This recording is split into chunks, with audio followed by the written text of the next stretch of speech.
আপনি কিভাবে বলেন সে দেশে আসবে? ট্রাইব্যুনালে তার ফাঁসির রায় হয়েছে, আপনি কিভাবে বলেন যে সে বাংলাদেশের বর্তমান প্রধানমন্ত্রী যিনি তারেক রহমান তাকে সটিয়ে দিয়ে সে বাংলাদেশের হাল ধরবে? এটা কি সম্ভব আদৌ? আপনি কিভাবে তার সাপোর্ট টানেন? আপনি কিভাবে তার সাপোর্ট টানেন?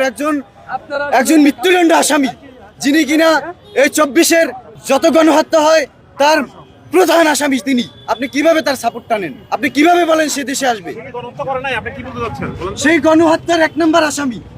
আপনি কিভাবে আশা করেন? আপনার ট্রাইব্যুনালে তার ফাঁসির রায় হয়েছে, ভারত থেকে আনার প্রক্রিয়া চলছে, আপনি কিভাবে বলেন যে সে বাংলাদেশের বর্তমান প্রধানমন্ত্রী যিনি তারেক রহমান তাকে সটিয়ে দিয়ে সে বাংলাদেশের হাল ধরবে? এটা কি সম্ভব আদৌ? তাহলে আপনি হচ্ছে স্বৈরাচারের দোসর। আপনি আওয়ামী লীগের সময় এই 10 নম্বরে টেন্ডারবাজি করছেন, চাঁদাবাজি করছেন। এখন আপনি সোশ্যাল মিডিয়ায় আপনার সেই পলাতক নেত্রীকে দেখানোর জন্য আপনি মিডিয়ার সামনে এসে আপনি বলতেছেন আওয়ামী লীগ দেশে আসবে, আওয়ামী লীগ দেশের রাষ্ট্র ক্ষমতায় যাবে।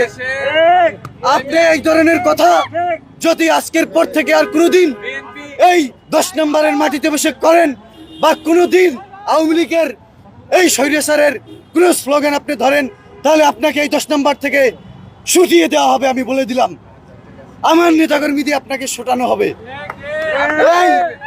এইখানকার আম পাবলিক আপনাকে পিটাবে। আমি আপনাকে আজকে এই মুহূর্তে এখান থেকে আপনাকে চলে যাওয়ার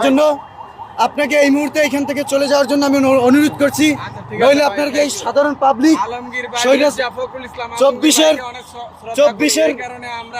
ছাত্র জনতা এখানে আছে, আপনাকে কিন্তু ধরলে ছাড়বে না, হাসিনারে ছাড়ে নাই।